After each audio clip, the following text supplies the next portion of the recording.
Donc bienvenue ce soir à l'Université ouverte de Versailles. François de Mazières ne peut pas être là ce soir, mais il est de tout cœur avec nous. Je lui ai parlé tout à l'heure du sujet qu'on allait aborder ce soir. Il était très déçu de ne pas pouvoir se joindre à nous. Mais bref. Alors écoutez, l'occasion fait souvent le larron, comme on dit. Il se trouve que, comme vous le savez sans doute, à partir de samedi et dimanche, nous allons vivre au rythme de l'histoire de France en particulier, avec Histoire de lire. Donc il nous semblait assez naturel et normal de commencer par le commencement. En du moins une certaine forme de commencement, c'est-à-dire de parler d'histoire en remontant aux sources. Et remonter aux sources dans ce beau pays qu'est la France, au début, il y a quoi ? Il y a les Gaulois, évidemment. Alors pour ce soir, je suis très heureux que Dominique Garcia soit venu nous parler de son dernier livre, puisqu'il y en a un en préparation, mais il n'est pas encore sorti. Son dernier livre, Les Gaulois, ici même, que vous pourrez vous procurer à la sortie grâce à la complicité de notre libraire partenaire, Le Livre Bleu. Et je vais vous présenter quand même en quelques mots Dominique Garcia. Dominique Garcia, on l'entend souvent à la radio, on le voit parfois à la télévision, mais on l'entend souvent à la radio parler d'archéologie, puisqu'il est historien, archéologue, et pour la majorité de son temps, hélas pour lui je pense, président de l'Institut national de recherche archéologique et préventive, l'INRAP, et ce depuis 2014. Donc le livre dont on va parler ce soir est sorti en 2024, il s'appelle donc Les Gaulois. Dominique Garcia, vous êtes donc spécialiste des sociétés proto-historiques d'Europe occidentale. Alors là, déjà, la moitié de la salle a envie de s'enfuir, mais pas du tout, vous allez voir, c'est passionnant.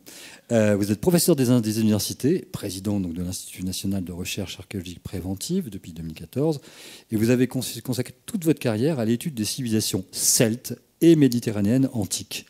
Vos recherches vont vous emmener donc sur les territoires du midi de la France, de la Gaule méridionale en particulier, l'ex-Provincia, et vous avez fondamentalement renouvelé le regard et la compréhension qu'on pouvait avoir des interactions culturelles entre les différents peuples et nations qui peuplaient, on va dire, le sud de la France, parfois même jusqu'à l'Espagne, qu'on appelait à l'époque, non pas forcément d'ailleurs des Gaulois, mais des Celtes, pour beaucoup d'entre eux encore.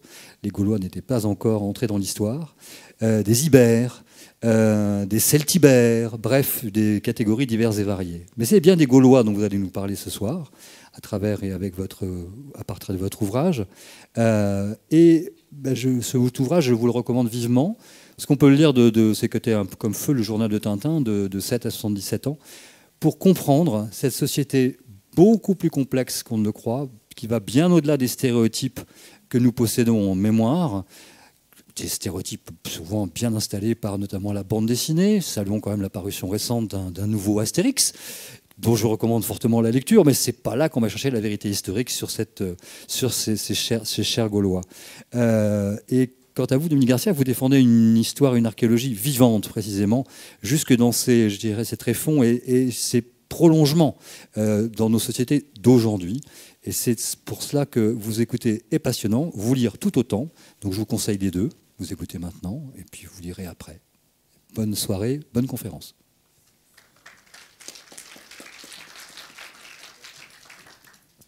Merci beaucoup. Si ça marche. Voilà, merci beaucoup donc à la ville de Versailles de m'avoir invité à venir parler des Gaulois ce soir. Merci beaucoup à l'université ouverte de Versailles et puis merci à vous toutes et tous de me consacrer un peu de temps. Alors parler des Gaulois, on va le faire pendant 3 quarts d'heure et puis ensuite j'échangerai avec vous sur ce sujet. Ça pourrait paraître presque pas très original parce que chacun d'entre vous pourrait être à ma place et puis évoquer, on est tous capables de parler des populations gauloises et des Celtes parce que c'est inscrit dans notre imaginaire, on en a tous entendu parler à l'école, on en entend parler effectivement dès que sort un nouvel Astérix et puis c'est par définition une référence propre à chacun d'entre nous. Et donc du coup, vu que vous en savez presque autant que moi sur les Gaulois, moi j'ai choisi ce soir pour cette conférence de faire un petit pas de côté, c'est-à-dire de vous parler des Gaulois un peu différemment, de vous présenter des documents nouveaux, certains sont totalement inédits, des fouilles archéologiques qui permettent de redocumenter les Gaulois que je vais partager avec vous ce soir un petit peu pour compléter la vision que vous avez de ces sociétés.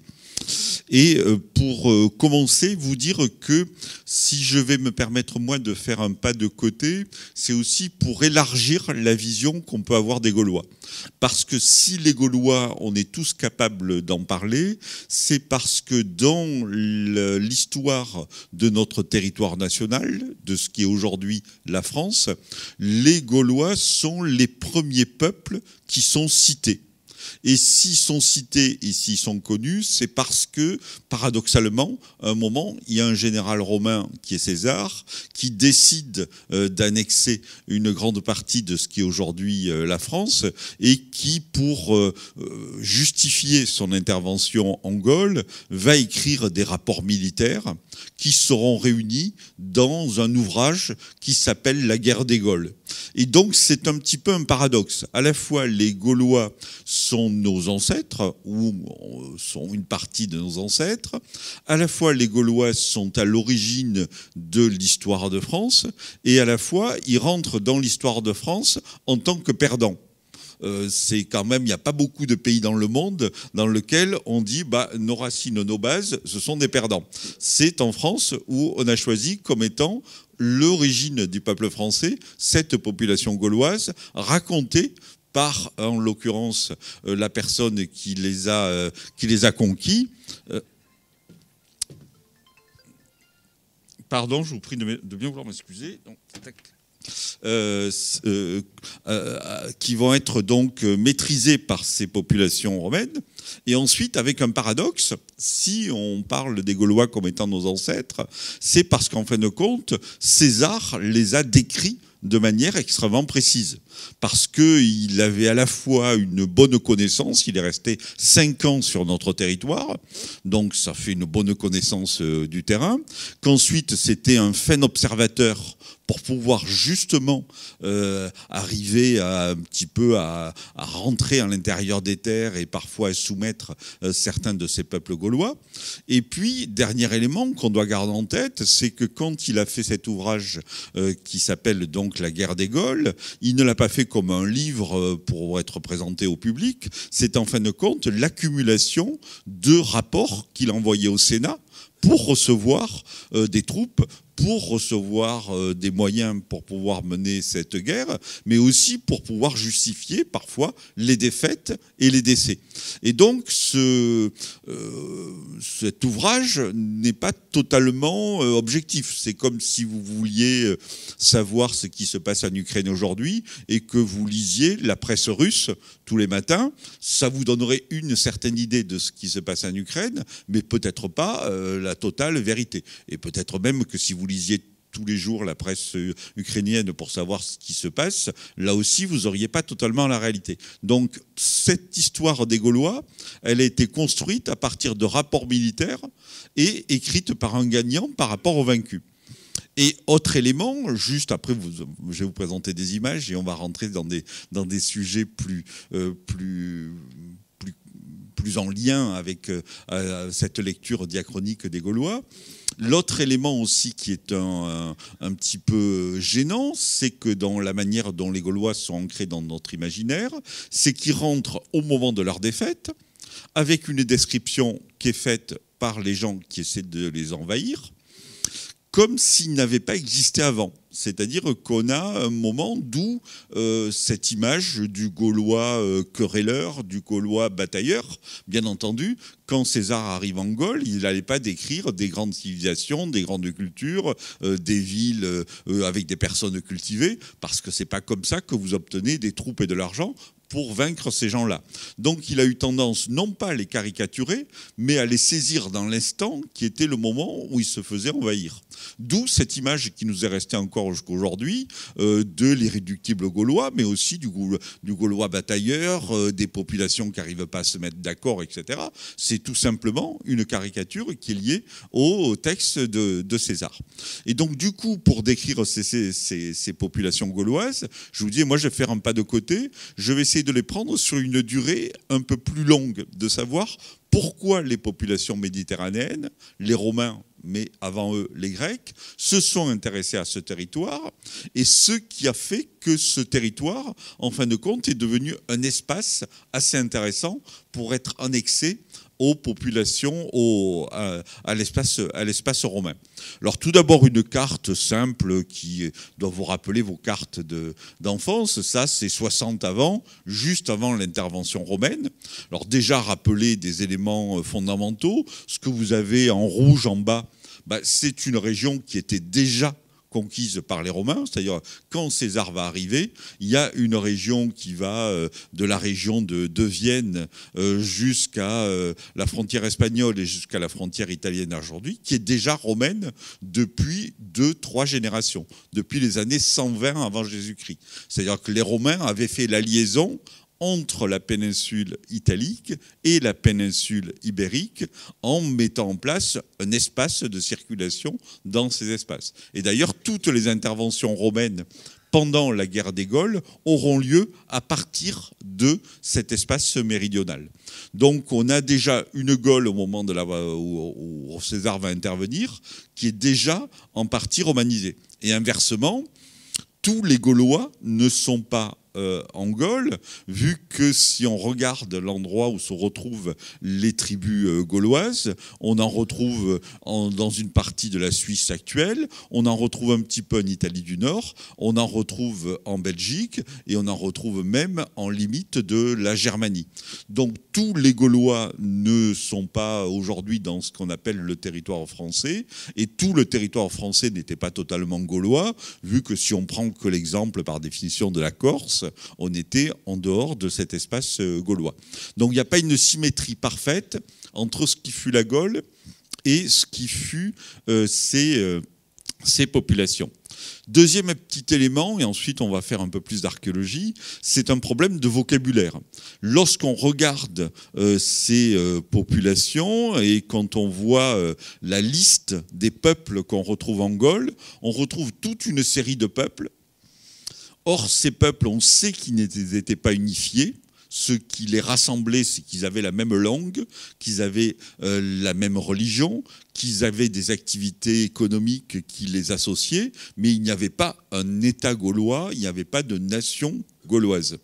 Et le terme même de Gaulois n'est pas sans poser problème, vu que le terme gaulois n'était pas une entité géographique bien délimitée, ne correspondait pas donc à une nation, et aujourd'hui les historiens imaginent que le mot gaulois était très probablement le nom porté par une population sans doute des Alpes ou des Alpes-Maritimes actuellement, qui était en fin de compte une tribu parmi d'autres des populations gauloises. Et je vous donne un petit peu les raisons pour lesquelles ensuite le nom aurait été étendu à tout l'espace. Le mot gaulois en gaulois veut dire quelque chose, ça veut dire vaillant, gaillard, c'est ça. Donc il y avait une tribu qui s'appelait les vaillants, les gaillards, et il est très probable que ça soit au contact des populations romaines que cette tribu se trouve, donc on va dire dans un secteur là des Alpes, et que les Romains venant en Gaule, ils aient rencontré cette tribu qui ne parlait pas latin, qui se désignait comme étant des Gaulois, des vaillants, des gars, et qu'ensuite les Romains aient étendu ce terme à l'ensemble de la Gaule. Donc au départ, les Gaulois étaient une tribu parmi d'autres, et ensuite les Gaulois les Romains ont utilisé ce terme de Gaulois pour l'étendre à l'ensemble de l'espace gaulois. C'est bon, je ne vous ai pas perdu?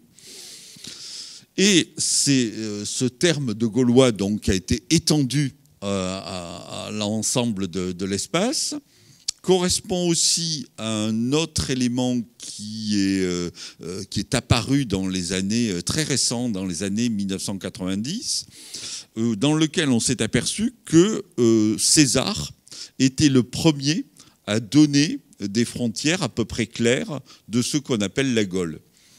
Et on s'est aperçu, en revanche, qu'il y avait des populations en dehors de ce qui est aujourd'hui la France, qui avaient les mêmes cultures, la même langue, la même religion. Et l'hypothèse qui a été émise par Christian Goudineau, qui était professeur au Collège de France, c'est que c'est César qui aurait délimité volontairement l'espace gaulois dans ce qui est aujourd'hui la France. Et je vous en donne les raisons.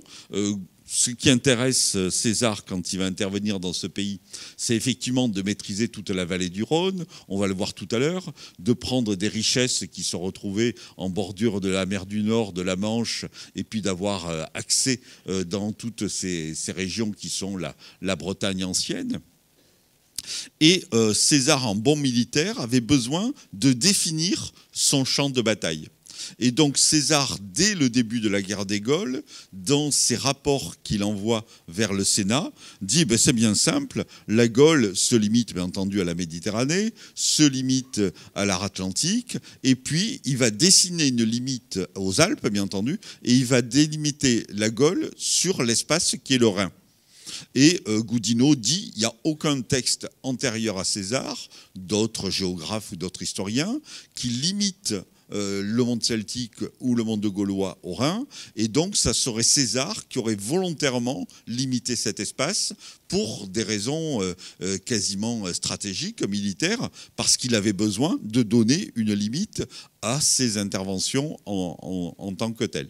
Mais bien entendu, si cette limite n'existe pas avant que César arrive, en revanche, elle deviendra rapidement une frontière d'un point de vue administratif, et elle va rentrer, bien entendu, en résonance à des périodes bien plus récentes. Avançons un petit peu, et donc ce que je vais essayer de faire, c'est de voir comment s'est formée la Gaule et comment s'est formé cet espace celtique. Alors voilà les limites que je vous disais tout à l'heure en lien avec la guerre des Gaules, donc des départs qui se font à partir de cette région de Narbonnaise, la Proventia, la limite entre la Cisalpine et le monde ibérique, et ensuite cette grande guerre qui va durer 5 ans, qui va partir au départ d'un prétexte. César va dire les Helvètes bougent un petit peu dans ce secteur-là, ils risquent de poser des problèmes dans notre province. Et donc, au départ, il va mater la rébellion des Helvètes, et puis il va rentrer un peu plus haut, va arriver jusqu'au monde, jusqu'à la limite de la Germanie, où là, il va y avoir quelques petites limites, quelques petits problèmes, et donc il va limiter, et ensuite, il va retourner vers la Bretagne, et puis revenir vers finir la guerre des Gaules, d'abord à Gergovie, où il aura une défaite, vous le savez, et ensuite, ça se terminera à Alésia, pour, à ce moment-là, tout l'espace aura été conquis ou presque, comme dirait Uderzo et Goscinny. Mais revenons-en à notre espace. Donc la Gaule, imaginez une myriade de peuples. Il y en avait un à peu près, on va dire un ou deux par département actuel, avec un élément assez intéressant d'un point de vue du vocabulaire. Ce qui distinguait l'espace dans lequel se trouvait un peuple gaulois s'appelait un pagus, et c'est le mot pagus qui a donné le mot pays actuellement. Et un pagus, qu'on appelait un pagus, c'était un espace territorial qui était limité par des bornes et qui correspondait à l'endroit où était établi on va dire un gros canton actuel ou la moitié d'un département actuel avec une population à l'intérieur d'origine celtique. Alors ces peuples celtiques, ils vont intéresser le monde méditerranéen par les richesses qu'il possède. Ça aussi, aujourd'hui, un moment où notre pays est désindustrialisé, ou un moment où l'espace français est mondialisé, on l'a peut-être oublié, mais ces régions qui sont aujourd'hui la France, ou du moins le reste, la partie occidentale de l'Europe, sont des régions extrêmement riches pour les métaux. On trouve de l'or, on trouve du cuivre en grande quantité, et on trouve de l'étain, notamment dans le centre de la France, dans le Morvan, en Bretagne. Et ces métaux étaient, dans l'Antiquité, le nerf de la guerre.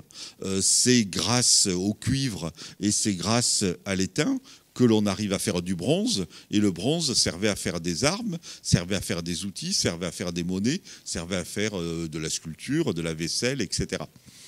Or, les populations de la Méditerranée, les Étrusques, les Grecs et les Puniques, étaient dans un stade plus avancé que nos populations celtiques, avaient créé des villes, et on sait que les villes sont des lieux de consommation, et avaient été en manque de matières premières, et donc sont allés, en fin de compte, créer ce qu'on appelle des colonies, pour essayer de pourvoir ces grandes sociétés méditerranéennes en matières premières. Et donc on va voir s'installer, dès le VIe siècle avant Jésus-Christ, des populations grecques qui vont s'installer dans le midi de la France, non pas pour s'installer en bordure du littoral de manière simple comme ça, pour coloniser un petit espace, mais pour maîtriser, en fin de compte, les ressources qu'on va retrouver dans toute la Gaule. Donc il y avait des populations, et la colonie la plus importante est la colonie de Marseille, qui est la première ville créée en Gaule en 600 avant Jésus-Christ, donc 6 siècles avant la conquête romaine. Il y a des Grecs qui s'installent sur l'arc méditerranéen, dans le golfe du Lion, créent cette ville dans le but de maîtriser le commerce à l'intérieur des terres.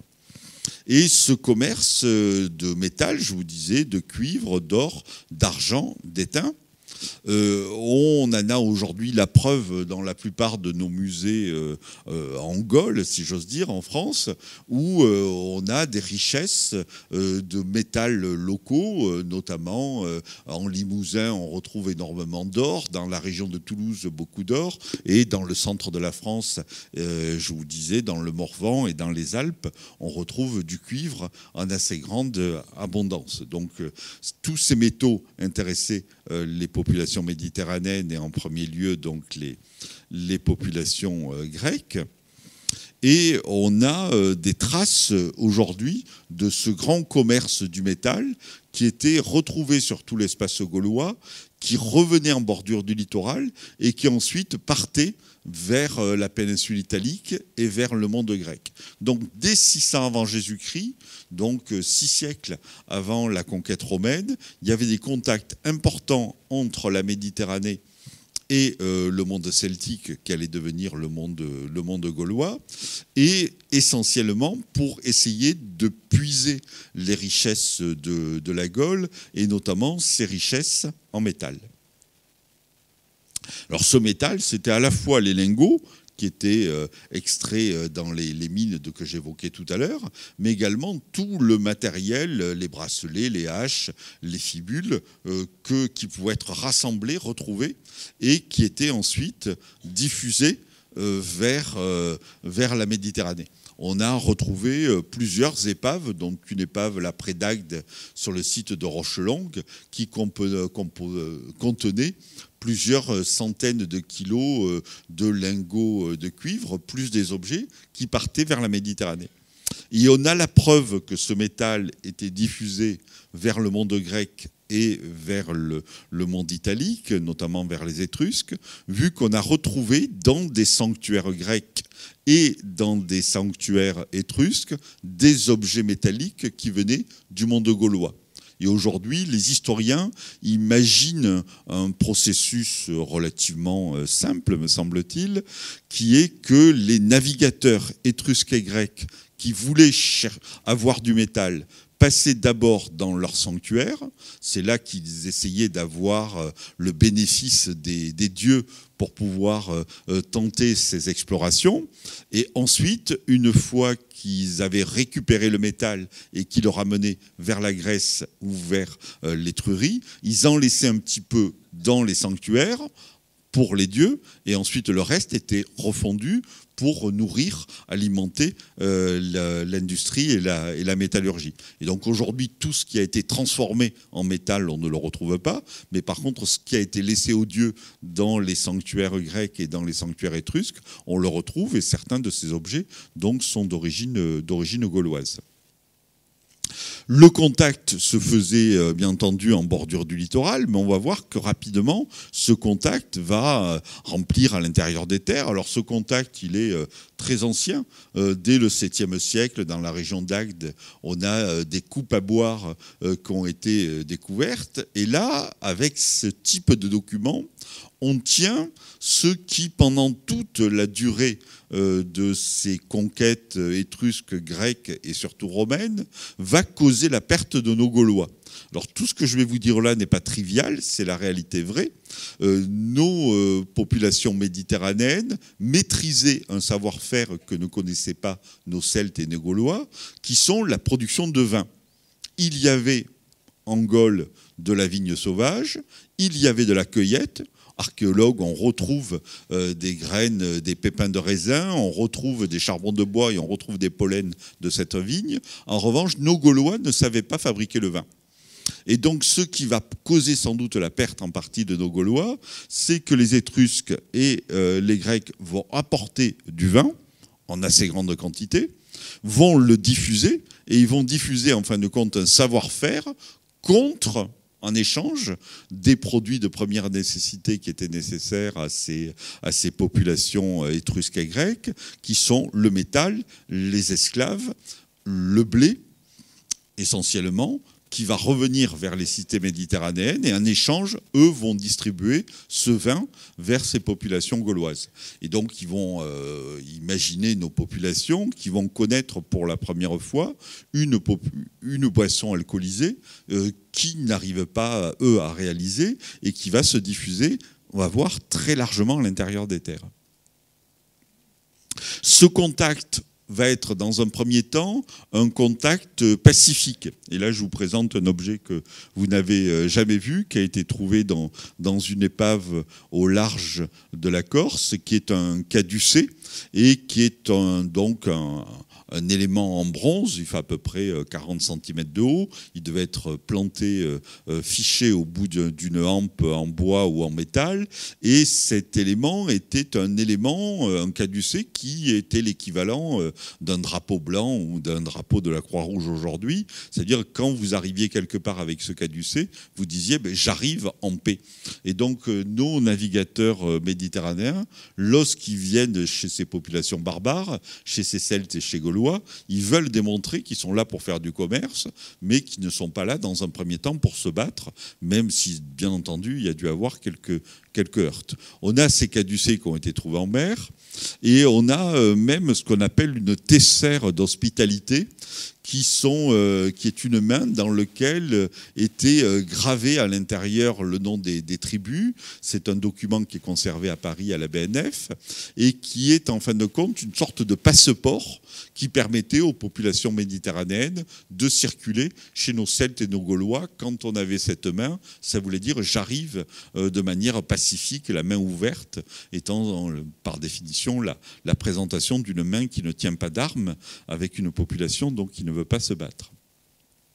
Et puis on a même des dates assez anciennes, ça a été trouvé en Languedoc, dans l'Aude, un document qui n'est pas très grand, hein, il fait 40 cm de long et une vingtaine de centimètres de large, qui est un document commercial, un acte d'achat en disant je suis venu, j'ai acheté un bateau, probablement le contenu du bateau, j'en ai payé la moitié aujourd'hui et j'en paierai l'autre moitié plus tard. Et ce qui est intéressant dans ce texte commercial qui est écrit en grec ancien, sont mentionnés les témoins qui sont des témoins gaulois celtiques qui, eux, ne connaissaient pas l'écriture. C'est-à-dire que les Grecs arrivent avec leur modalité, leur système commercial, ils le mettent en œuvre dans ce monde gaulois, et je vous dis, ils en sont même à prendre des populations locales comme témoins de l'acte commercial,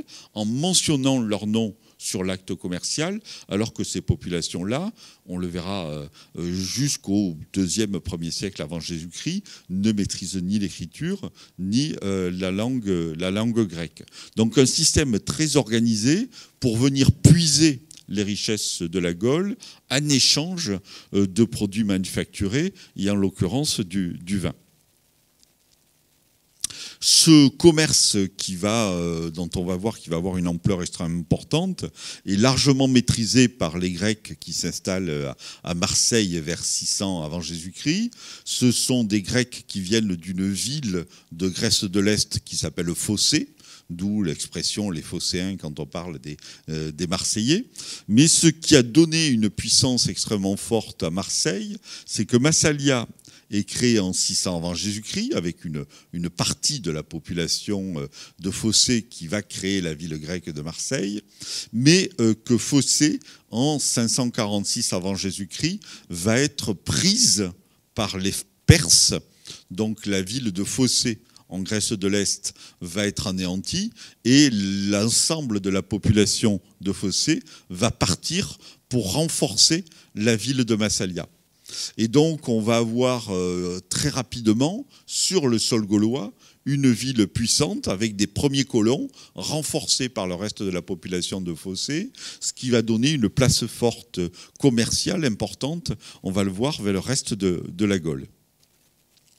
Alors bon, passons sur cette image des fêtes du 25e centenaire de la fondation de Marseille.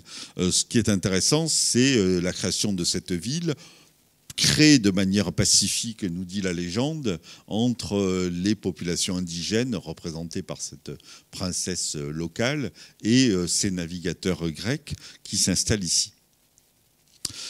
Les Grecs, quand ils vont s'installer, vont tout de suite implanter ce qui va être le nerf de la guerre, des vignobles extrêmement important, et l'archéologie ces dernières années a même permis de retrouver les traces de ce vignoble du VIe siècle. Et là, je vous ai mis la fouille récente ça a tout juste 3 semaines.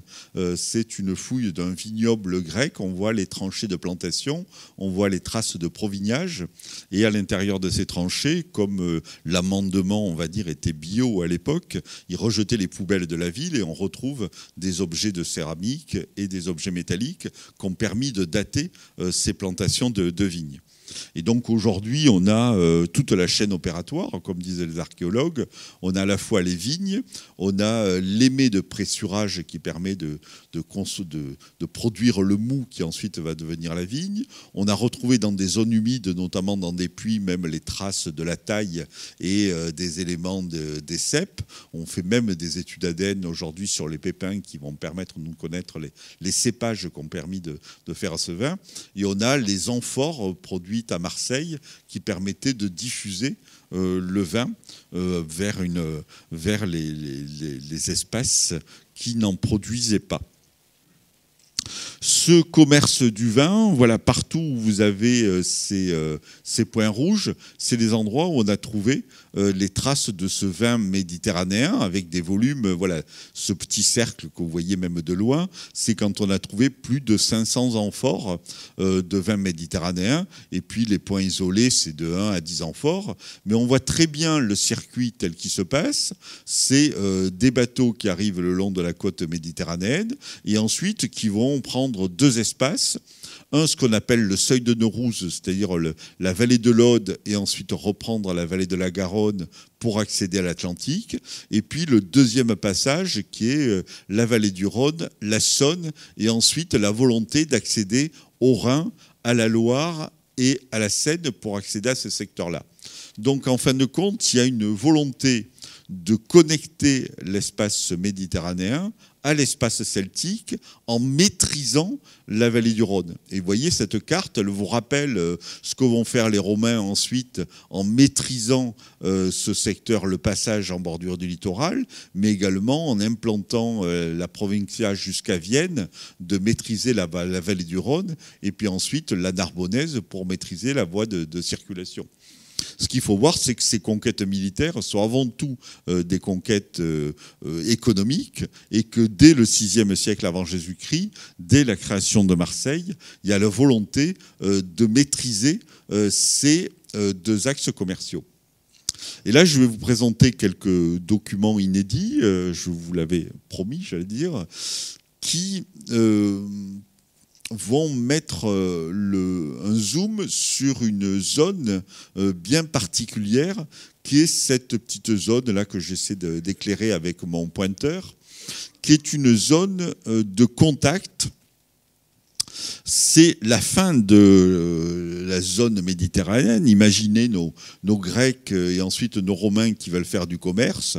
Pas de souci sur le littoral, pas de souci à condition d'être courageux pour remonter le Rhône, pas de souci pour remonter la Saône. Et à un moment donné, vous êtes bloqué parce que vous êtes en bout du bassin méditerranéen. Et ensuite, si vous voulez filer vers les réserves d'ambre de la Baltique, si vous voulez filer vers les réserves d'étain de la Bretagne ou retomber vers la Manche ou vers l'Atlantique, vous êtes bloqué dans une zone où vous êtes dans ce qu'on appelle une zone d'interfluve. Et donc, nos populations méditerranéennes et celtiques vont susciter, vont provoquer la mise en place de populations extrêmement riches dans la région de la Bourgogne, dans la région de la Champagne, on va dire entre Troyes et le secteur de Dijon, où on va avoir des populations qui vont maîtriser le commerce vers la Méditerranée et le commerce vers le reste de l'Europe. Et donc on va avoir des Gaulois qui vont maîtriser à la fois ce qui se passe en Méditerranée et ce qui se passe un peu plus au nord.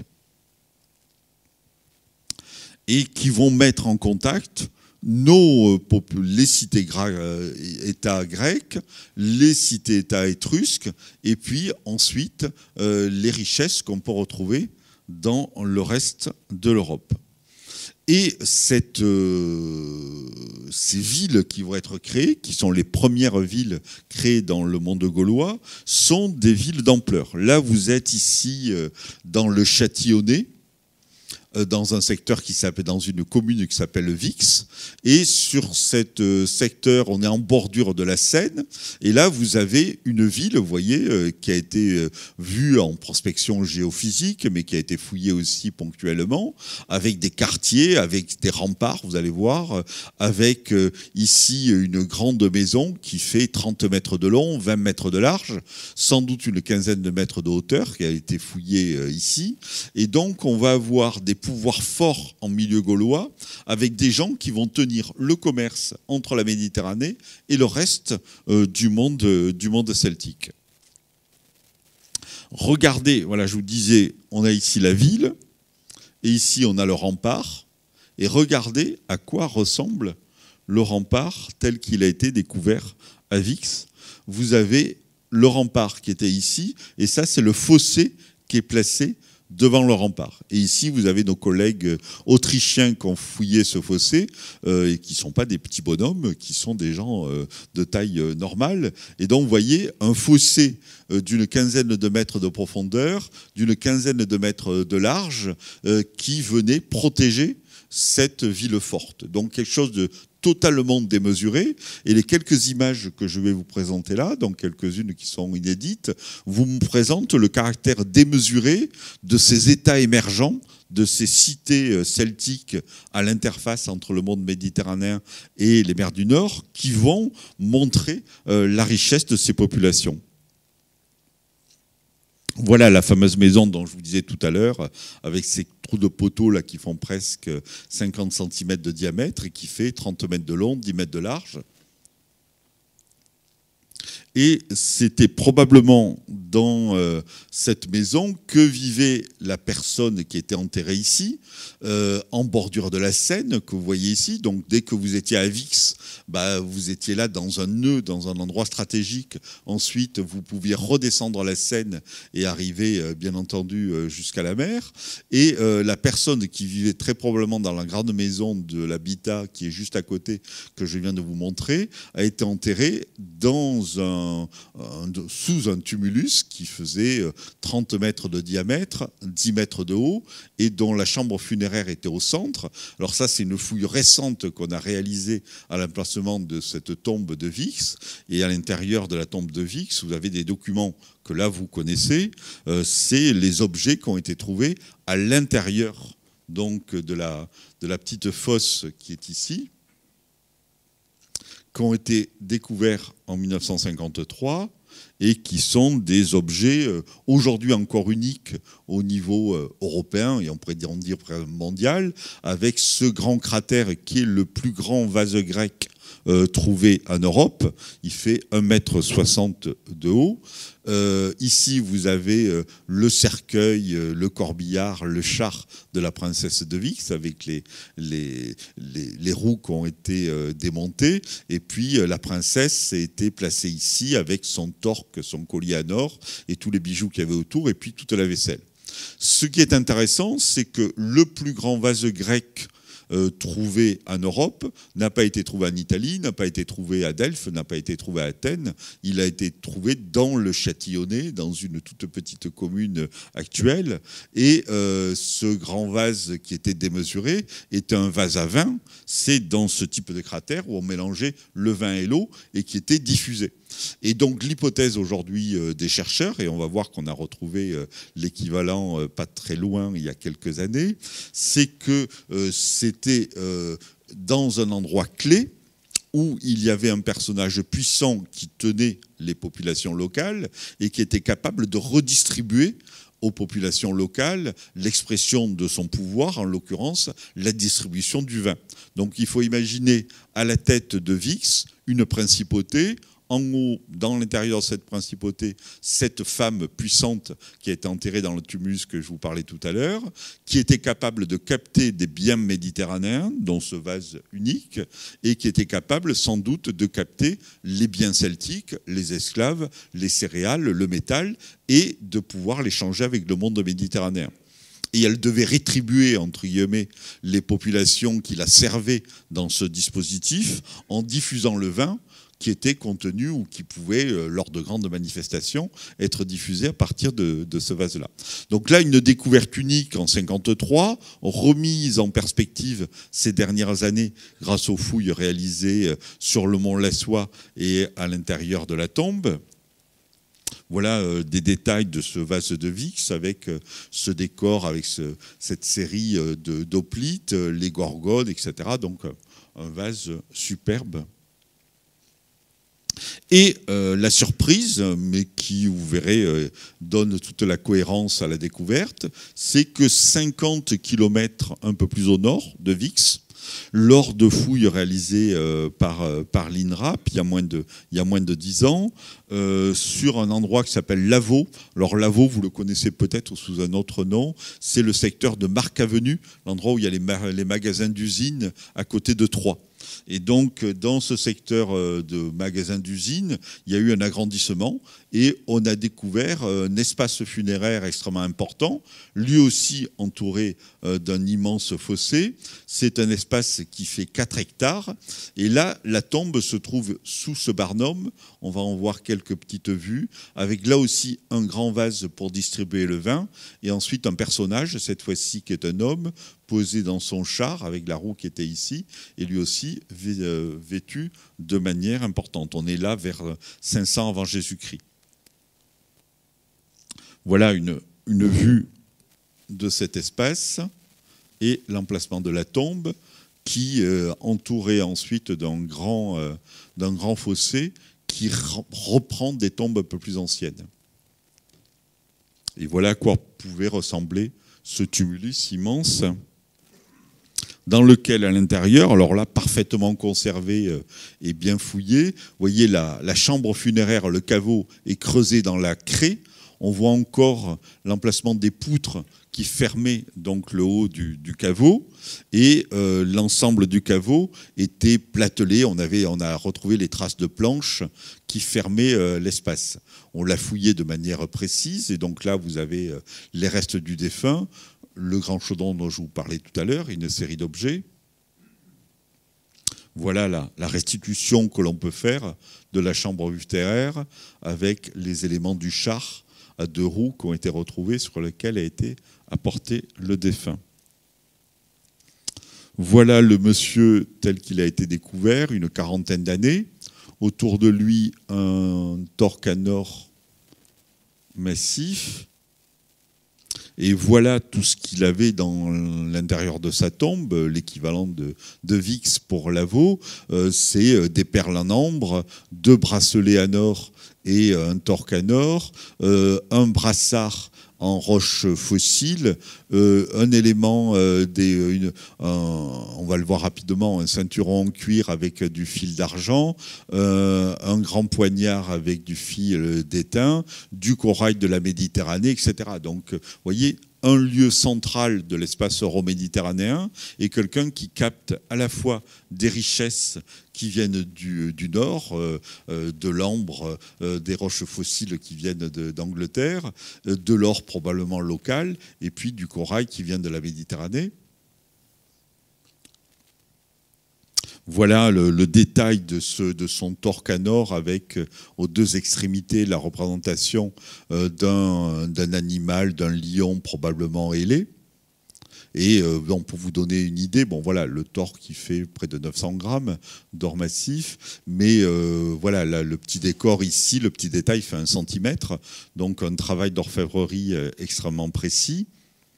Et vous avez là une fibule, donc on va dire elle fait donc une petite broche qui fait 4 cm de long, et donc vous voyez ça doit faire 4 mm, et sur ce petit agrandissement, vous voyez qu'a été représenté un griffon, donc une fibule en fer plaquée d'or, avec des petits décors extrêmement précis de quelques millimètres. Donc très probablement des artistes, des artisans qui travaillaient dans cette cour et qui étaient là pour glorifier et valoriser la présence de ce prince.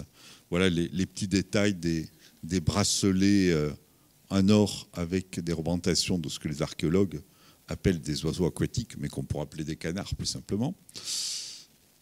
Et puis cet élément en cuir, la ceinture qu'il avait en cuir, avec à l'intérieur la radiographie qui a montré un petit décor extrêmement précis de fil d'argent avec des points, vous voyez, qui font moins d'un demi-millimètre.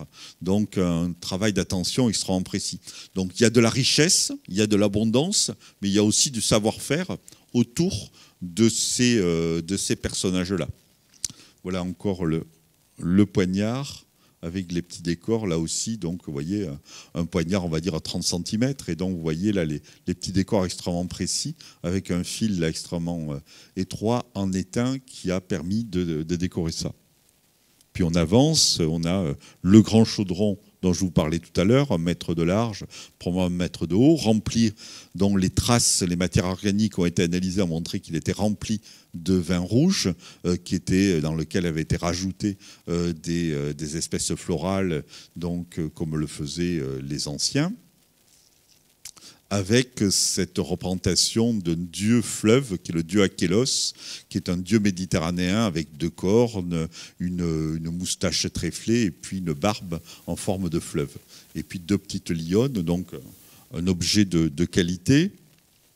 Je passe sous des éléments de vaisselle de banquet qui a été retrouvé à l'intérieur pour m'arrêter 2 secondes sur l'objet sans doute le plus prestigieux. Vous avez tous vu des vases grecs à figure noire ou à figure rouge, il y en a dans tous les musées. Et ça, c'est le seul vase grec que l'on connaisse au monde dans lequel on a scié le fond de vase en céramique et on lui a appliqué un pied en or massif. et on a rajouté de l'or sur le bord et de l'argent sur l'anse. Et donc vous avez une scène d'Achélos avec une Nokoé qui a été customisée, pardonnez-moi le vocabulaire, pour être transformée en objet qui déjà était exotique et précieux chez nos Gaulois, mais sur lequel on a rajouté de la richesse. Et cet objet, on pourrait dire, tiens, il est arrivé là parce qu'on était chez les Ploucs, il a dû se promener, tomber du char, etc. Non, pas du tout. Il y a un service à banquet qui est parfait. On a le grand vase qui servait à mélanger le vin et l'eau. Et autour de ce vase, il y avait cette Nokoé qui est le vase pour verser de manière rituelle le vin dans les coupes. Et en plus, vous voyez le raffinement. Il y a ici le Nokoé. Ici, vous avez une passoire qui se termine par un serpent à tête de bélier, et ici un petit cuilleron qui est perforé, avec là aussi un argent, et qui servait à filtrer le vin. Je vous dis tout à l'heure que le vin était chargé d'éléments végétaux, et donc quand on versait le vin, on le passait à travers cette passoire et ce cuilleron pour être sûr que le vin soit déchargé de tous ces éléments solides. Voilà les petits détails de cette orfèvrerie. Bon, même à Versailles, ça ferait pas si mal que ça, quoi. Voilà. En tout cas, on a un service complet qui associe à la fois des symboles grecs et des symboles celtiques, qui associe un vase précieux avec de l'or et de l'argent, et qui complète un banquet. C'est-à-dire que la personne qui était là était capable de redistribuer le vin, mais avec un certain décorum et des objets uniques. Voilà les détails de l'Onokoé avec les éléments en or et en argent.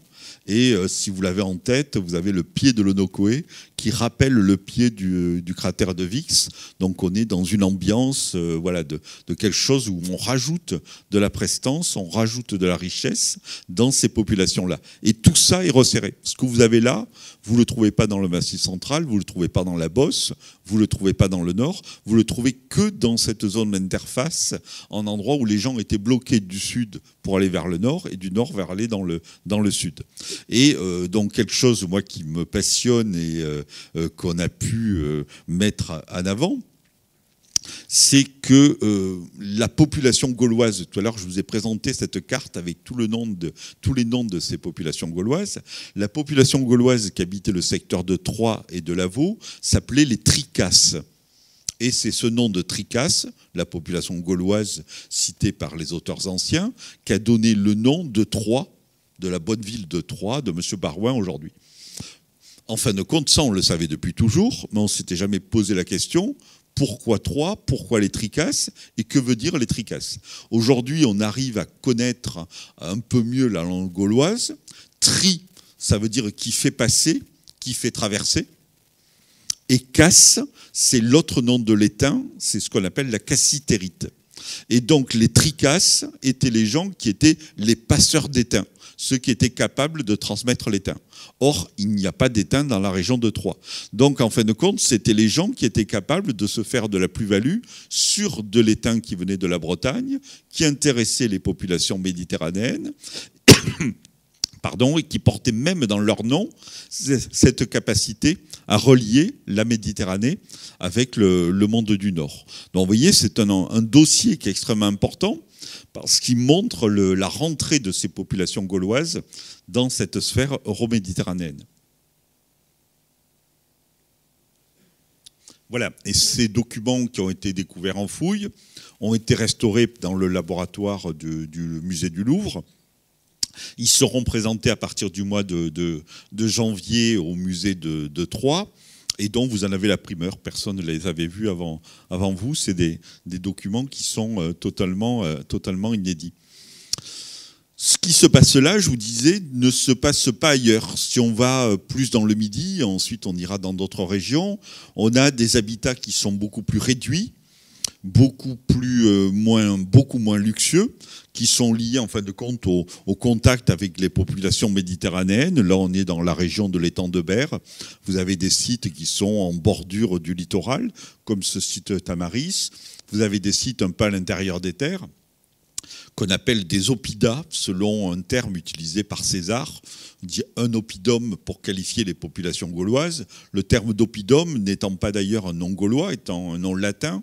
En latin, l'oppidum, c'est la bourgade. Et ça, c'est le terme qu'utilisait le plus souvent César pour qualifier les villes gauloises en tant que telles. C'est-à-dire qu'il ne pouvait pas écrire dans son rapport qu'il allait anéantir des villes. Donc il disait en fin de compte, voilà, je vais m'attaquer à une bourgade, je m'attaque à un oppidum. Ça passait plus d'un point de vue de l'investissement. Les deux seuls moments où César emploie le terme de urps, qui veut dire à la ville, c'est quand il a des soucis. Et notamment, il l'emploie pour Gergovie, il l'emploie pour Bourges. Parce que là, quand il y passe trop de temps et qu'il perd des troupes, s'il dit c'est chez les Ploucs, ça ne va pas dans son compte-rendu. Donc là, du coup, quand il est à Bourges, où il a vraiment beaucoup de soucis, là, Urps, il l'emploie plusieurs fois, parce qu'il a intérêt de dire qu'il a devant lui des gens un peu costauds, puisque ça lui coûte en temps, en argent et en homme. Et donc, le terme d'oppidum est en revanche resté, on parle de l'oppidum d'Alésia, de l'oppidum de Bibracte, c'est resté dans le vocabulaire aujourd'hui commun pour qualifier ces villes-là. Donc dans le Midi, on a des petites villes, il y a une densité d'habitat qui est plus importante que dans le reste de la Gaule, mais c'est souvent des habitats qui peuvent être très petits, qui peuvent faire un demi-hectare, 1 hectare, 2, 3, 4 hectares, guère plus. La base des murs peut être construite en pierre sèche ou en pierre de taille, comme ici sur le site de Saint-Blaise à Saint-Mitre-les-Remparts.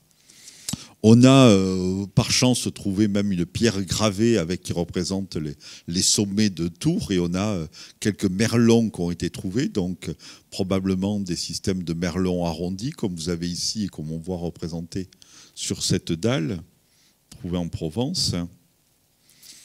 Le site sans doute le plus intéressant, c'est le site de Tamaris, qui est vraiment en contact avec le monde méditerranéen sur le littoral, dans lequel on a les premières traces d'agglomération.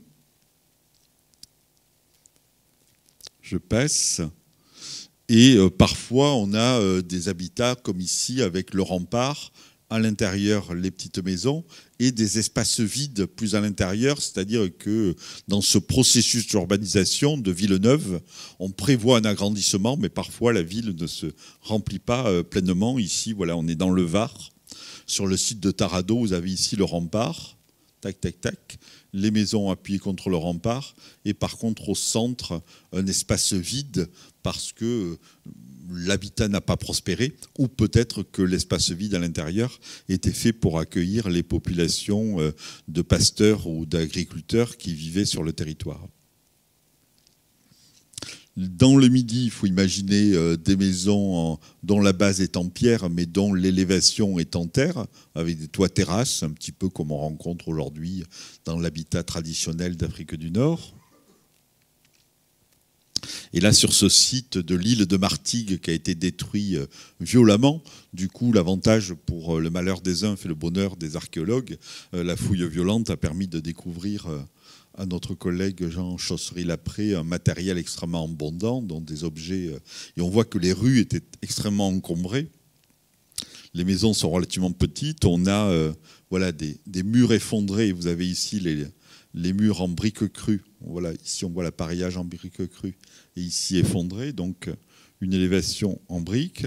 Et puis, voilà une de ces maisons qui a été brûlée et pillée, dans laquelle on retrouve les céramiques de la vie quotidienne, les amphores pour remplir du vin, etc. Donc, voilà une maison gauloise bien encombrée. Dans d'autres régions de France, et vous avez ici une belle vue du site de Bibracte, donc on est dans le Morvan, qui était la capitale d'une tribu un peu particulière, qui étaient les Éduins. Et les Éduins étaient des tribus qui, avant la guerre des Gaules, avaient des contacts avec les Romains, et avaient des activités commerciales avec les Romains, donc ils avaient un partenariat, on va dire, économique avec les Romains, et que pendant toute la guerre des Gaules, les Éduins ont eu ce rôle un petit peu de, pas de traître, on va dire, mais enfin plus proche des Romains que des autres Gaulois, quoi. L'unité gauloise était en train d'en faire. Et leur capitale était sur le sommet de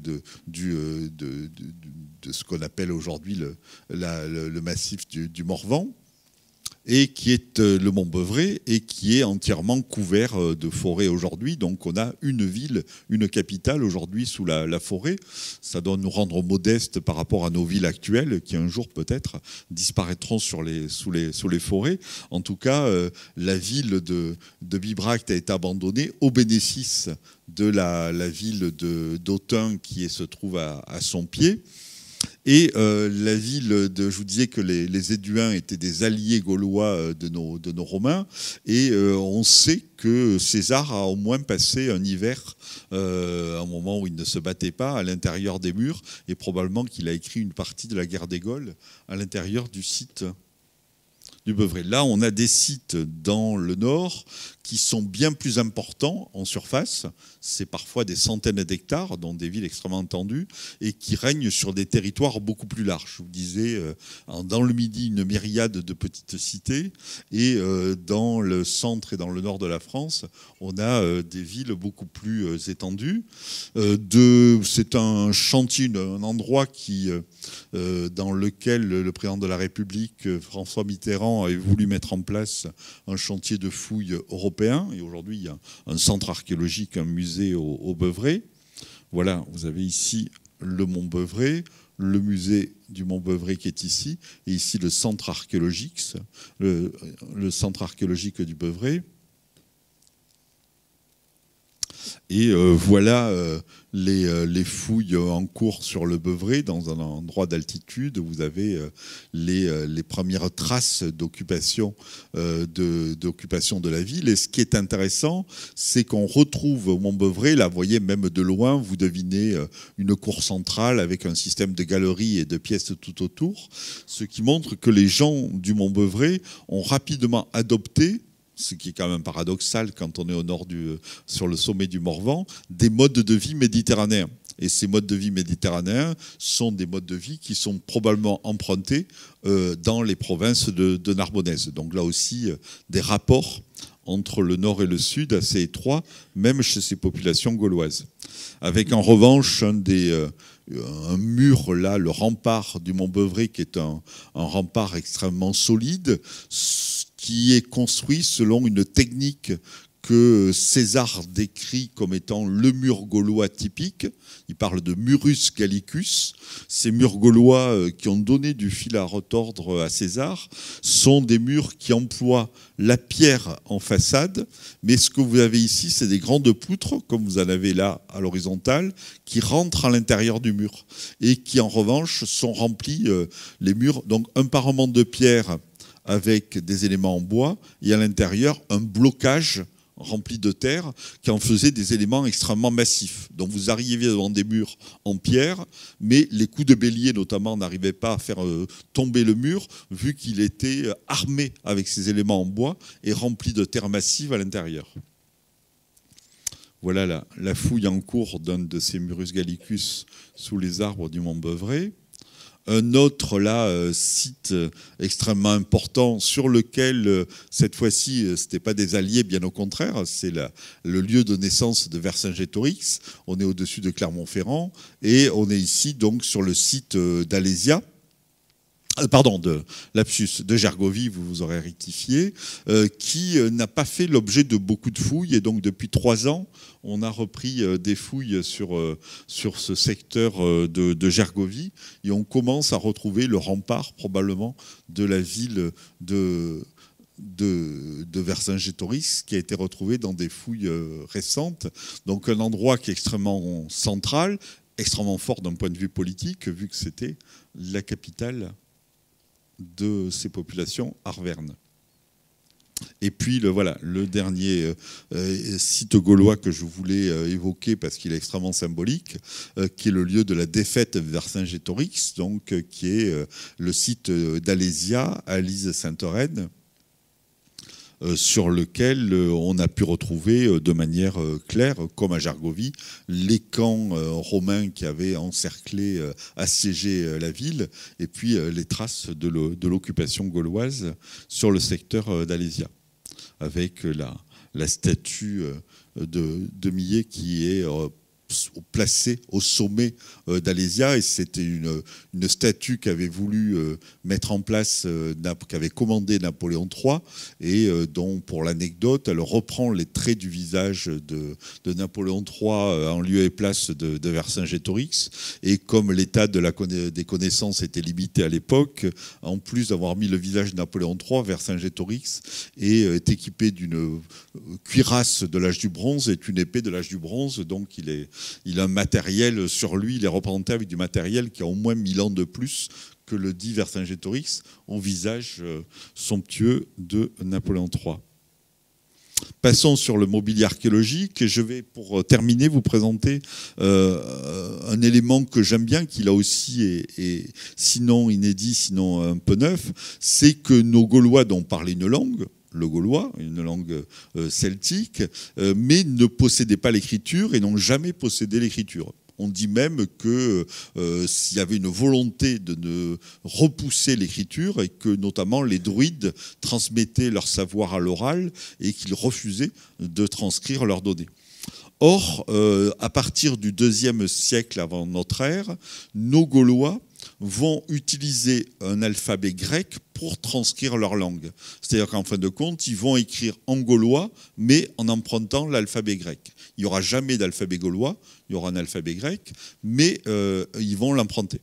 Et là, sur ce document, je voulais vous montrer, on a un document extrêmement intéressant, c'est un abécédaire. Vous avez ici alpha, bêta, gamma, etc. Et donc, on a l'alphabet entier sur ce petit tesson de céramique noire qui a été gravé. Donc, on a eu une sorte d'ardoise d'écolier pour apprendre à écrire l'alphabet grec pour écrire en gaulois, vu que à partir du second ou premier siècle, que ce soit d'ailleurs à Bibracte, dans le Morvan ou dans le Midi, sur leurs récipients, ils avaient tendance à vouloir mettre leur nom avec quelques lettres pour pouvoir inscrire un élément de propriété. Donc on s'aperçoit que nos Gaulois, à la fin de la période, au second, premier siècle, commencent à prendre des traits de civilisation méditerranéenne pour marquer un petit peu leur appartenance à titre individuel. Voilà l'alphabet dont je vous parlais tout à l'heure, et voilà un autre alphabet abécédaire, alpha, bêta, etc. Avec, en revanche, ça nous a intrigué quand on l'avait trouvé, au centre de l'abécédaire, là ici qui est cassé, on a un petit mot en grec, knax. Et donc knax, ça veut dire quelque chose en grec, c'est le petit lait. Or, ce n'est pas forcément le mot qu'on emploie tous les jours aujourd'hui et qu'on devait employer tous les jours dans l'Antiquité. Et d'après les linguistes, c'est un nom qui est difficile à transcrire en grec et qui est donc un mot d'exercice. Et on a à Athènes et on a en Égypte le même type d'abécédaire avec la mention d'écrire knax. Donc on vous apprenait à écrire sur l'ardoise et en plus on vous apprenait à écrire des mots compliqués pour voir si vous étiez capable de vous débrouiller. Et donc voilà, on a un élément touchant, et comme on avait trouvé ces deux éléments d'alphabet dans la même pièce, qu'ici l'alphabet, même s'il est brisé, semble beaucoup mieux maîtrisé qu'il est ici, parce qu'au départ, le début de l'alphabet est clair et ensuite c'est un peu n'importe quoi. L'hypothèse a été émise qu'on avait ici l'ardoise du maître et ici l'ardoise de l'élève qui essaie de reproduire les éléments d'alphabet. Donc à la fin de la période, une volonté de maîtrise de la langue. Et puis, dernier élément que je voulais vous présenter pour terminer ce panorama un peu rapide, mais qui essaie de vous présenter quelques petits dossiers, c'est qu'on parle souvent de l'absence d'unité gauloise et de l'absence d'un pouvoir politique fort dans le monde gaulois. Or, on commence à retrouver maintenant des documents, autant dans le Midi que dans le centre de la France que dans l'Ouest, en Bretagne, je terminerai par ça, de représentation politique. Et notamment, ici, vous avez trouvé dans la vallée du Rhône un pilier en calcaire sur lequel est présenté un personnage avec un torque, donc un collier métallique. Et l'hypothèse, donc le torque qu'on a vu tout à l'heure dans La Princesse de Vix, le torque qu'on a vu à Lavaux. Et donc il y aurait, semble-t-il, dans ces grands tribus gauloises, la volonté de présenter un pouvoir, de légitimer la présence sur le sol et de l'exercice du pouvoir avec l'augmentation de personnages. Donc vous l'avez ici, dans la vallée du Rhône. Vous l'avez ici sur le site de Latte, d'un guerrier armé qui est représenté avec sa cuirasse. Et vous l'avez ici sur une fouille récente réalisée à Trémuson. On est dans les Côtes d'Armor, où on a la représentation d'un personnage, lui aussi équipé d'un torque. Vous avez les deux petites boules ici et l'élément métallique, barbu, et qui sont très probablement, donc, on en revient à Astérix, un chef de village qui a été représenté et qui était fixé dans un matériau dur pour montrer comme ça la présence de ses lignées et l'expression de ses pouvoirs forts. Voilà. Et voilà, une vue plus rapprochée de ce personnage avec le torque. Et donc, à la fin de la période, à partir du second, premier siècle, cette volonté de ces Gaulois qui commence à se structurer politiquement, qui commence à se structurer d'un point de vue administratif, mais c'est peut-être justement quand on retrouve ce type de documents, c'est-à-dire que quand les populations gauloises commencent à se structurer face aux populations méditerranéennes qui exploitaient leurs ressources, que, bien entendu, va démarrer la guerre des Gaules qu'on évoquait tout à l'heure et que, très probablement, la présence romaine et la guerre des Gaules n'est qu'une réponse à cette volonté des populations gauloises de s'organiser, de se structurer et d'avoir un pouvoir un peu plus fort d'un point de vue local. Et on a même retrouvé dans différents sites ce type d'aménagement qui sont donc des portiques sur lesquels étaient présentés ces personnages en position héroïque. Et donc on aurait comme ça, à la fin de cette indépendance gauloise, avec même des portiques avec des présentation de têtes coupées, donc de personnages de vaincus qui ont été placés sur ces monuments-là. On aurait donc un moment où les populations gauloises insérées dans ce commerce euro-méditerranéen commencerait à prendre un peu d'autonomie et donc à se frotter à ce pouvoir romain, sans doute à commencer à gêner l'activité commerciale et donc à susciter des envies de conquête de la part des Romains qui vont donc sans doute prendre prétexte de certaines migrations de tribus gauloises pour commencer ce qu'on a appelé la guerre des Gaules et qui se terminera en 52 par le siège d'Alésia. Voilà un rapide tableau de ces populations gauloises et surtout ce que je tenais à partager avec vous, c'est ces découvertes inédites, voilà, pour compléter un petit peu l'idée que vous aviez déjà de ces populations. Et je me tiens à votre disposition si vous vouliez que je réponde à certaines de vos questions.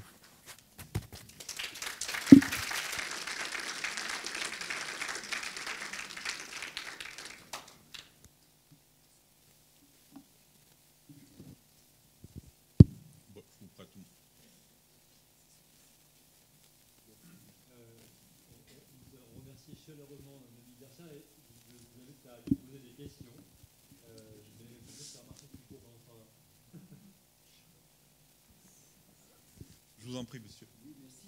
D'où venaient, pouvez-vous nous dire d'où venaient ces Celtes dont vous nous avez parlé? Alors c'est une vraie question sur laquelle on n'est pas tous d'accord. Et donc je voulais vous le présenter, je vais vous répondre de manière humble.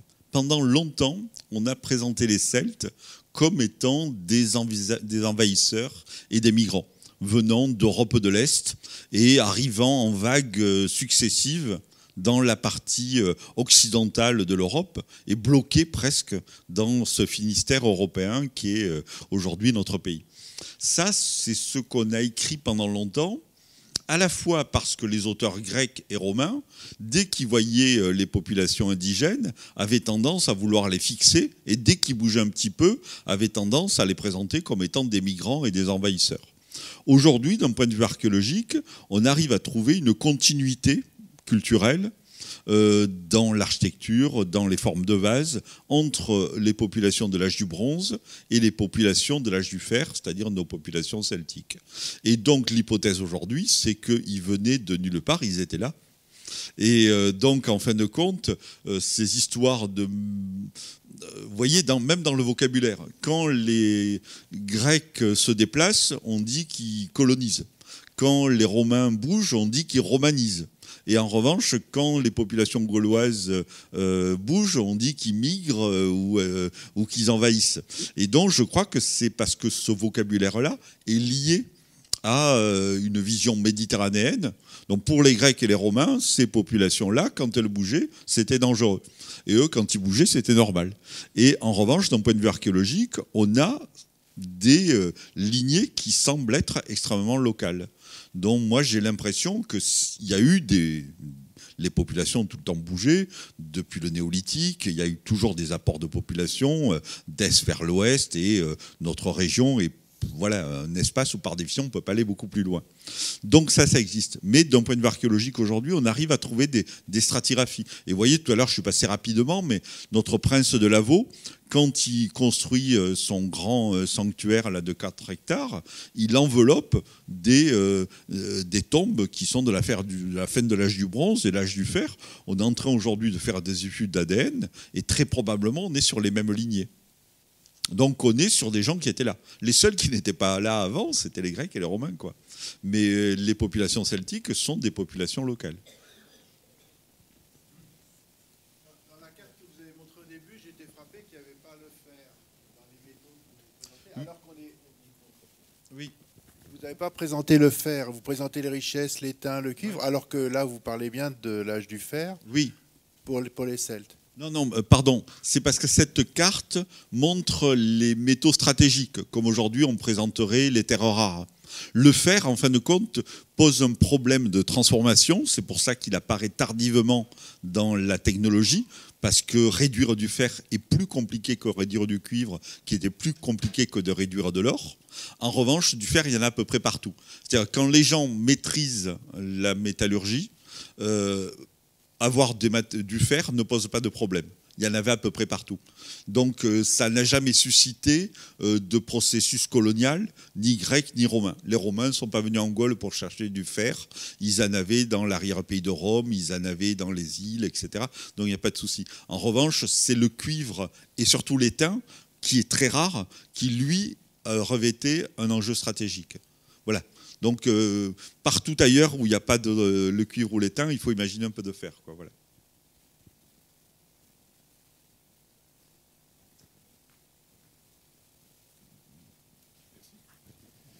Oui, bonsoir. Vous avez évoqué la montée des Romains par la vallée du Rhône, en indiquant qu'arrivés grosso modo vers la Bourgogne, ils auraient été bloqués. Mais bloqués par quoi ?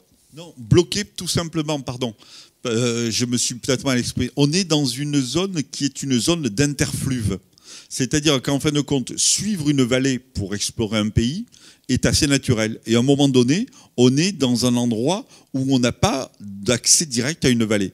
Et il faut qu'on arrive à passer ce petit seuil, qu'on appelle le seuil de Bourgogne encore aujourd'hui, pour pouvoir rentrer dans de nouvelles vallées. D'où le côté stratégique de ce secteur du Châtillonnais, de ce secteur de Troyes, parce qu'on est dans un endroit qui permet d'avoir un contact autant vers le monde méditerranéen que vers le monde atlantique. Donc c'est ça, pas bloqué par une montagne, bloqué parce que la voie s'arrête. C'est un peu comme une autoroute qui se terminerait, quoi. Remonter, d'ailleurs, César le dit lui-même, quoi. Il dit la Gaule est bien desservie parce qu'on a ces vallées qui sont des endroits qu'on a qu'à suivre. Et en revanche, on a ces endroits qui sont des zones d'interface et des zones d'interfluve. Et ce n'est pas pour rien, d'ailleurs, aujourd'hui, que voilà, les grandes foires de Champagne se tenaient dans ce secteur-là, parce que c'était dans des endroits de contact. Et qu'encore aujourd'hui, je crois que les plus grands entrepôts d'Amazon sont aussi dans ce contact-là, parce que ça permet d'aller dans différents secteurs. Donc c'est un endroit qui aujourd'hui, d'un point de vue géographique, nous paraît être le bout du monde, entre guillemets, mais en revanche, qui, pour ces périodes-là, étaient des endroits de nœuds, des endroits de contact.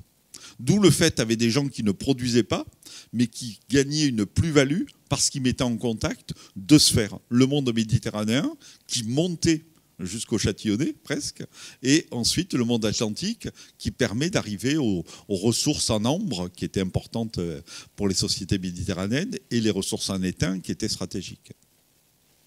Merci. Est-ce que je peux poser une question à mon tour par rapport à ces questions de circulation et d'échange? Nos chers amis romains se sont caractérisés par leur capacité à doter la Gaule de l'époque d'un réseau routier absolument exceptionnel. Les Gaulois avaient-ils aussi un réseau de ce type? Dans les endroits où on a fouillé aujourd'hui, il n'y a pas de voie romaine qui ne passe pas sur une voie gauloise. Voilà. Donc ces voies existaient auparavant. Et des voies dans lesquelles il y a des traces de circulation. Voilà. Alors ensuite, les Romains vont les nommer, ils vont les connecter à leur propre réseau. Et notamment dans le Midi, effectivement, il y avait la voie sur la péninsule italique, la voie en Ibérie. Et dans le Midi, il y avait une voie qui s'appelait la voie héracléenne, qui était antérieure à ce qu'on appelle aujourd'hui la voie Domitia. Et je vous dis, dans différents endroits où on a pu fouiller des voies romaines, alors qui sont mieux caractérisées, elles sont bornées, mais elles sont parfois dallées, pas toujours, hein, mais parfois. Mais quand on a pu les fouiller en stratigraphie, on a retrouvé dessous des nouveaux Gaulois.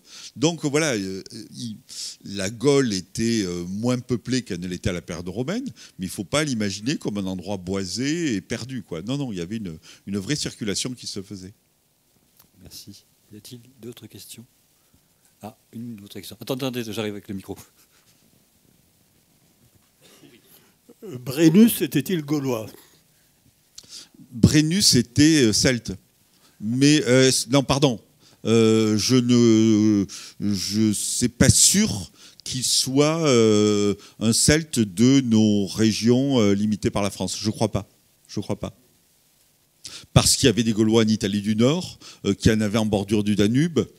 Je suis pas certain qu'il soit spécifiquement gaulois. Ah, attendez, encore une question. Est-ce qu'on valide aujourd'hui le nombre de 1 200 000 victimes gauloises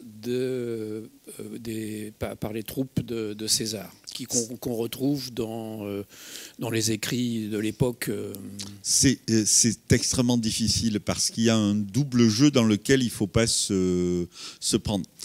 Comme César a tendance à vouloir glorifier son activité militaire, il a tendance à augmenter probablement le nombre de personnes qu'il a pu vaincre.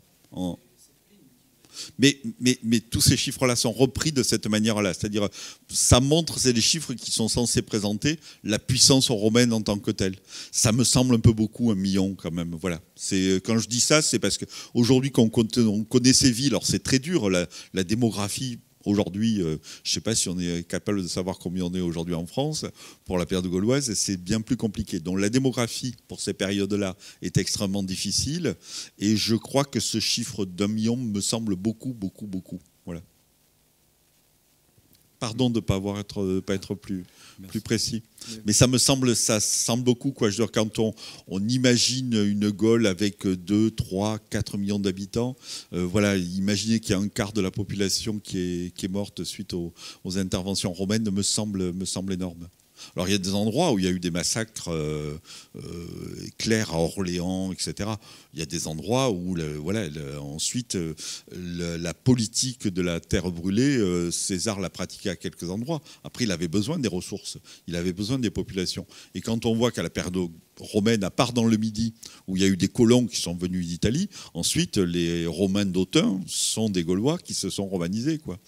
Donc je ne crois pas quand même qu'on ait assisté. Alors en plus il y a comme ça, un petit truc, on emploie même parfois le terme de génocide gaulois et autres. Je crois que tout ça est un peu exagéré. Voilà. Mais quand je dis ça, c'est plutôt intuitif qu'archéologique, quoi. Oui, Mais pardon, tous les matins à la radio, il y a quelqu'un qui se vante d'avoir mené un combat fort, quoi. Il y a un petit élément psychologique. Et lui, César, je vous dis, quand il dit ça, et ça, il n'écrit pas en historien, il n'écrit pas en ethnologue, César. Il écrit des documents qui sont envoyés au Sénat, qui doit lui voter des moyens.